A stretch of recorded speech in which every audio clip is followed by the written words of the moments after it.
Welcome back to my YouTube channel knowledge TV. Pakistan में 1 दिसंबर से Google play store बंद हो जाएगा और डिजिटल बैंकिंग और ई हेल्थ समेत हर किस्म की सर्विसेज बंद कर दी जाएंगी। ऐसा क्यों हुआ, इसकी क्या रीजंस हैं, इस बात में कितनी सच्चाई है। वीडियो आगे बढ़ने से पहले आप सबसे गुजारिश है वीडियो को लाइक और शेयर कर दें और चैनल को सब्सक्राइब कर दें।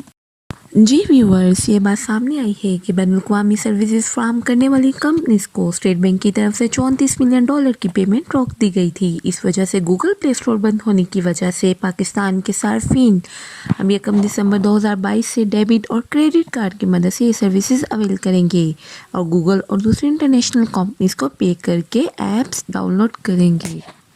आपको बता दें, SBP state bank of Pakistan ने डायरेक्ट करियर बिलिंग के मेथड को चेंज किया और मोबाइल कंपनीज के ज़रिए गूगल, अमेज़न और मेटा वगैरह समेत जो भी इंटरनेशनल सर्विसेज प्रोवाइड कर रही थी उनको $34 मिलियन की पेमेंट रोक दी है।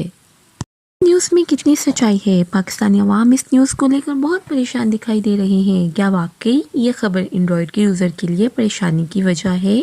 तो जानिए, ऐसा कुछ भी नहीं है। गूगल प्ले स्टोर पाकिस्तान से बिल्कुल ख़त्म नहीं हो रहा, बल्कि असल बात यह है कि गूगल प्ले स्टोर पर जितने भी फ्री ऐप्स हैं या पेड ऐप्स हैं, वो चीज़ें जो लोग अपनी गेम्स के लिए या वो ऐप्स जो अपने इस्तेमाल के लिए परचेज करते थे वो अब भी कर सकेंगे।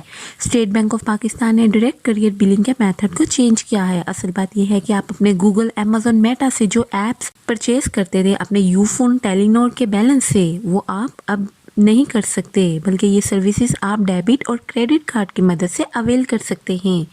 पीटीए, गूगल, अमेज़न, मेटा खुद किसी चीज़ को बंद नहीं कर रहा। स्टेट बैंक ऑफ पाकिस्तान ने सिर्फ डीसीबी के मेथड को चेंज किया है, इसलिए एंड्रॉयड वालों को परेशान होने की कोई ज़रूरत नहीं। वीडियो अच्छी लगी है, वीडियो को लाइक और शेयर कर दें और चैनल को सब्सक्राइब कर दें और कमेंट सेक्शन में अपनी राय का इज़हार ज़रूर दें।